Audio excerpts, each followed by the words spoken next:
कि डेंगू का छोटा सा मच्छर कैसे आपके लिए एक बड़ी समस्या बन जाता है, जिसकी वजह से पूरा प्रशासनिक महकमा जो है वो पूरी तरीके से हिल जाता है। बरसात का मौसम शुरू हो चुका है, डेंगू का खतरा सर पे मंडराना शुरू हो चुका है। ऐसे में प्रशासन की ओर से क्या कुछ तैयारियां की जा रही है डेंगू को रोकने के लिए, ये जानते हैं डिप्टी सीएमओ स्नेहलता से। मैम, जो डेंगू है उसको रोकने के लिए क्या कदम उठाए जा रहे हैं?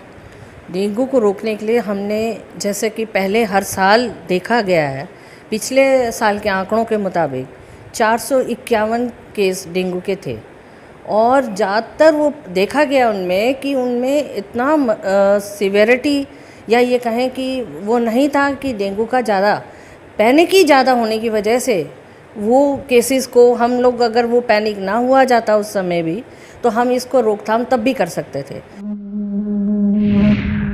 मैम, ये भी होता है कि कई बार जो बाहर जो प्राइवेट हॉस्पिटल्स होते हैं उसमें ज़्यादा से ज़्यादा पैसे वसूले जाते हैं लोगों से टेस्ट के नाम पर, तो उसको रोकने के लिए कुछ किया गया है? बिल्कुल, उसको रोकने के लिए इस साल भी हम लोगों ने सब प्राइवेट हॉस्पिटल्स, क्लिनिक, जो लैब्स हैं और लेबॉर्ट्रीज़ एंड हॉस्पिटल, सब लोगों को एक मीटिंग भी ली है। ऑलरेडी हम एक मीटिंग लिया है और उनको बता दिया गया है कि आपने अपने हॉस्पिटल्स के बाहर बोर्ड डिस्प्ले करना है जिसमें आपने मलेरिया के या डेंगू के टेस्ट के लिए कोई भी एक टेस्ट करना है। कई बार क्या होता है 2 टेस्ट कर लेते हैं, उसकी ज़रूरत नहीं होती। 0 to 5 डेज़ के लिए एक अलग टेस्ट होता है, 5 डेज़ से अबव के लिए दूसरा टेस्ट होता है। तो हमने उन यानी केस, एक तो वो डबल टेस्ट कर रहे थे, तो हमने उनको बताया कि आपने ज़रूरत नहीं है, आप फीवर्स के जो डेज़ हैं उसके हिसाब से आप टेस्ट करें और एक टेस्ट के लिए 600 रुपये आप चार्ज करेंगे और वो डिस्प्ले करेंगे बोर्ड पे अपने बाहर, जो आपका रिसेप्शन के बाहर ही इनफैक्ट, और लेबॉर्ट्री के बाहर जिसकी लेबॉर्ट्रीज़ हैं, कि वहाँ 600 से रुपये ज़्यादा चार्ज नहीं की जाएंगे। अगर वो 600 से ज़्यादा चार्ज करेंगे तो उनके विरुद्ध कार्रवाई की जाएगी। डेंगू का मच्छर क्या वाकई ही दूसरे मच्छरों की तरह होता है? आखिर उसको कैसे पहचाना जाए? कितना बड़ा होता है डेंगू का मच्छर? ये हमने जीव वैज्ञानिक से इसके बारे में बात की।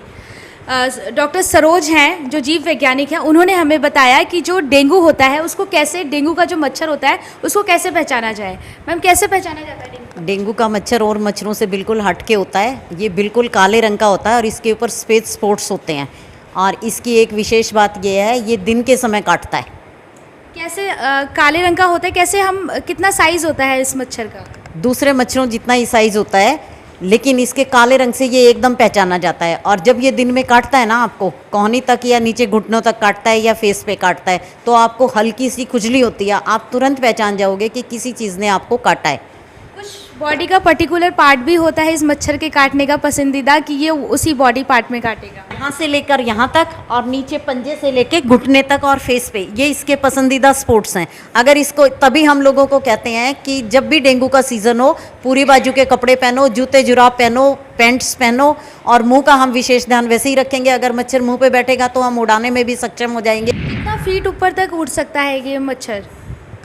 मच्छर फीट ऊपर तक तो मकान की छत तक उड़ सकता है, लेकिन जो इसकी लेंथ की हाइट होती है 500 मीटर तक की हाइट होती है।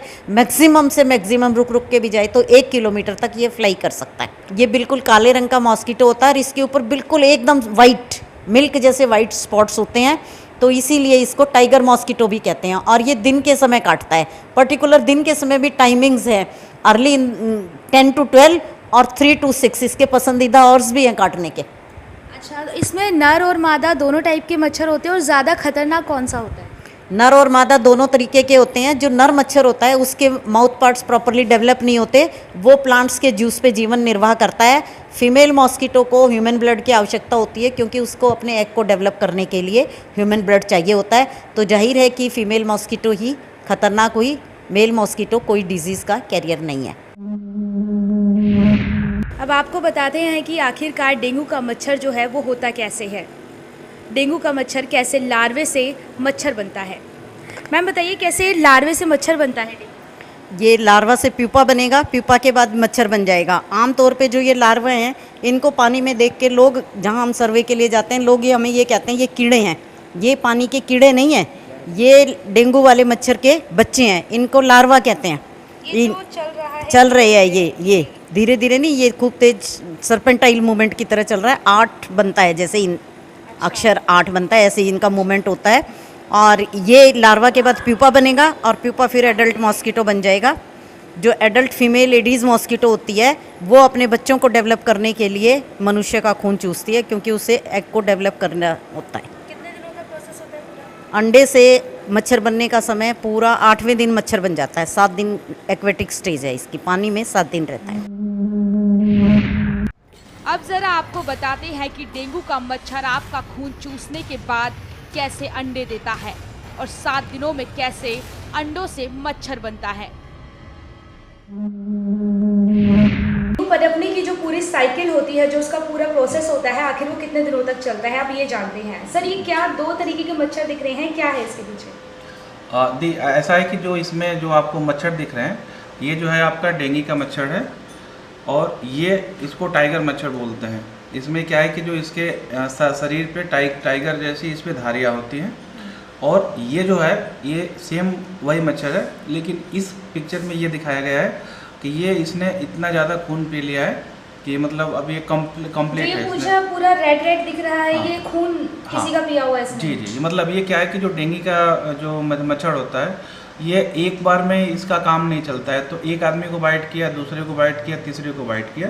तो इस पिक्चर में ऑलरेडी जो ये मच्छर है वो 6-7 लोगों को ये बाइट करके उनका जो ब्लड है वो सक कर चुका है। और ये जो नीचे जो प्यूपा है, ये क्या बोलते हैं इसको?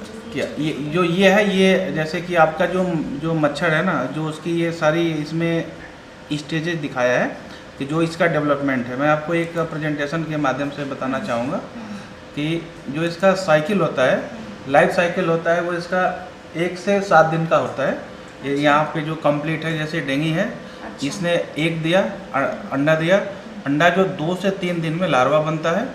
लार्वा जो है वो 4थे से 5वें दिन जा करके प्यूपा बन जाता है। ये सर खून पीने के बाद अंडे देता है?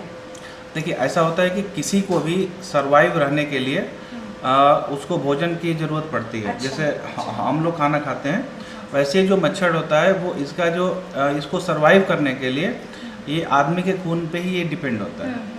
तो इसलिए जो एक तो इसका ये हैबिट है। तो लेकिन जो इसका साइकिल है वो 1 से 7 दिन का होता है। तो इसमें क्या है कि यदि इसकी सही से रोकथाम करनी है तो इसको लार्वा अंडे से और प्यूपा के लेवल तक हम इसको रोक सकते हैं। जैसे ये प्यूपा से मच्छर बनता है, फिर ये हम इसको रोक नहीं पाते। फिर अब इसका तरीका दूसरा होता है, उसमें फिर फॉगिंग वगैरह की बात आती है, जो कि मतलब कि आम आदमी के लिए स्वास्थ्य की दृष्टि से नुकसानदायक होती है। बारिश होती है तो इसमें पानी इकट्ठा हो जाता है। आमतौर पे आदमी इसको ध्यान नहीं दे पाते।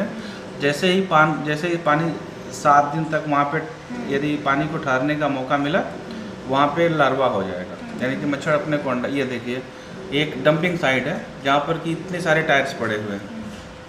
तो इसलिए कहा जाता है कि टायर्स आप यदि कहीं फेंक रहे हैं तो टायर्स में आप छेद कर दीजिए, उसको बीच से काट दीजिए ताकि पानी इकट्ठा ना हो पाए। इसमें आप देखिए, ये बोतल्स हैं, ये कप है, ये आपका मग है, टूटी हुई बाल्टी है, ये गमला है। तो अमूमन हम लोग क्या करते हैं कि यूज करने के बाद, ये नारियल का पानी का ये खोल है, तो हम इसको यूज करने के बाद हम इसको खुलेआम फेंक देते हैं। हमें कोशिश ये करनी चाहिए कि हम इसको खुलेआम न फेंक करके हम इसको मिट्टी में दबा दें। आपका पेड़ का होल है, ये आपका जो पौधा लगा हुआ है, ये पौधा है ना, पौधे में एक पॉइंट ऐसा है, यहाँ पे देखिए बिल्कुल फ्रेश वाटर जमा हुआ है। एयर कंडीशन जो है ट्रे है, आमतौर पे जो विंडो एसी होती है वहाँ पर ये ट्रे पाई जाती है। यहाँ पे पानी इकट्ठा होता है। उस तरीके से आप ये देखेंगे, ये नीचे गाड़ियाँ खड़ी हैं, लेकिन ऊपर से इसको प्लास्टिक से ढका हुआ है। वहाँ पर भी इसको पानी इकट्ठा करने मतलब कि पानी मिल गया। ये टॉयलेट सीट है। टॉयलेट सीट में आज के टाइम में मैक्सिमम घरों में इंग्लिश टॉयलेट सीट होती है। इसमें जो ये जॉइंट होता है, ये मैक्सिमम में जॉइंट्स में यहाँ पर पानी इकट्ठा होने के चांसेस होते हैं। इसी तरीके से जब हम फ्लावर पॉट लगाते हैं तो उसके नीचे यहाँ पे पानी इकट्ठा होने के चांसेज होते हैं। हमारा कहने का मतलब है कि हमें किसी भी सूरत में कहीं भी ऐसा पानी हमें नहीं छोड़ना है जो कि 1 हफ्ता तक वहाँ पे ठहरा रहे। आमतौर पे देखने में आता है कि लोग अपने घरों में, बेडरूम में ये इस तरीके से फ्लावर पॉट रखते हैं जिसमें कि पौधा रखते हैं, मनी प्लांट का पौधा रखते हैं लोग। तो उसमें क्या है कि वहाँ भी डेंगू का जो मच्छर है वो उसको ब्रीड करने के लिए चांस बहुत ज़्यादा होता है। ऐसे जो लोग भी अपने घर में मनी प्लांट रखे हुए हैं, हफ्ते में 1 दिन उनको पानी को, जो उसका पानी है उसको बदलते रहना चाहिए।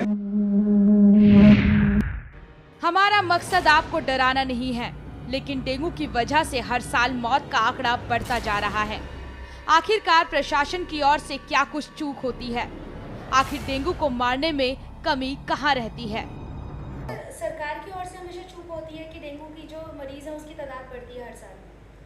ये चूक की बात तो ये है कि इसमें डेफिनेटली सरकार का भी रोल है कि हेल्थ डिपार्टमेंट के अकेला हेल्थ डिपार्टमेंट को इसमें अपना साजो सामान से तैयार रहना चाहिए। पब्लिक का ये है कि उनको डूज एंड डॉन्स ये इस प्रकार क्या तैयारी है, तो ये अकेला सरकार कुछ नहीं कर सकती, पब्लिक है, तो दोनों का सामूहिक कॉपरेशन के साथ ही, और दूसरी चीज़ पंचायत के माध्यम से, नगर पालिका का भी, सभी का सहयोग चाहिए। इसमें आम जनता, आम नागरिक का भी सहयोग की आवश्यकता है, ताकि हम इस प्रकार की जो प्रिवेंटिव डिजीज, खासकर अननेसेसरी, अनावश्यक और एक्सीडेंटल इस प्रकार की जो डेंगू हेमरेजिक शॉक से जो पेशेंट्स की डेथ हो जाती हैं और जो कि बहुत ही अनटाइमली है, तो उसको बचाव हो सकता है। Precious lives can be saved. देखिए डेफिनेटली इसमें क्या कहते हैं, जो ब्लीडिंग टेंडेंसी हो जाती है, खून गिरने का, तो उसमें हमें प्लेटलेट्स वगैरह की आवश्यकता पड़ती है। कुछ जिला स्तर के अस्पतालों में, मेडिकल कॉलेज में तो ये सब प्रोविज़न है, मेडिकल कॉलेज के हॉस्पिटल में। जहाँ तक जिला स्तर के अस्पतालों मैंने देखा, पीछे भी देखा, यहाँ जैसे गुड़गांव में ही है तो पूर्णतः नहीं है, और ये हमें जो दूसरे प्राइवेट हॉस्पिटल्स में भी निर्भर करना पड़ता है। मैं चाहूँगा कि डेफिनेटली गवर्नमेंट सरकारी संस्था अस्पतालों में इसकी व्यवस्था होनी चाहिए। क्या आपको पता है कि हर साल दुनिया भर में 10 लाख से ज्यादा लोग डेंगू से पीड़ित होते हैं और हर साल कई लोग डेंगू की वजह से दम तोड़ देते हैं। यहाँ तक कि पिछले साल केवल हरियाणा में विपक्ष ने डेंगू से मरने वालों की संख्या 40 तक पहुँचने का आरोप तक लगाया। डेंगू की शुरुआत इजिप्ट देश से हुई थी, जिसके बाद ये मच्छर पूरी दुनिया में पहुँच गया।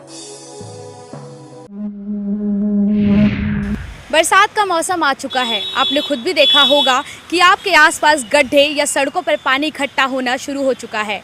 इस पानी में, गंदे पानी में मच्छर तो पनप रहे होंगे, लेकिन आप मेरे पीछे ऐसी पॉलीथीन जो आपको दिख रही है, क्या आपको पता है इस पॉलीथीन में बरसात का साफ पानी आकर इकट्ठा हुआ होगा और इसमें हो सकता है कि डेंगू का जो मच्छर है वो अपने लार्वा जो है उसका पनप रहा होगा।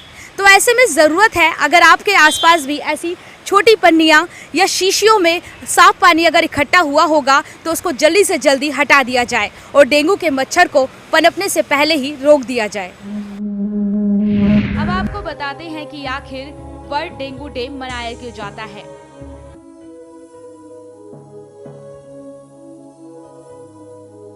साल 2012 में लोगों को डेंगू के बारे में जागरूक करने के लिए Asian unity for dengue free community की ओर से डेंगू डे मनाया जाता है।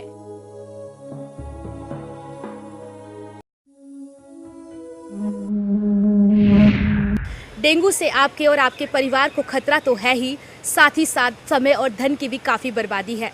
ऐसे में अगर आपके घर के आसपास भी ऐसा पानी इकट्ठा हो रहा है तो इसको इकट्ठा होने से रोकिए या तुरंत फेंक दीजिए और अपनी मौत को पनपने से पहले ही रोक दीजिए।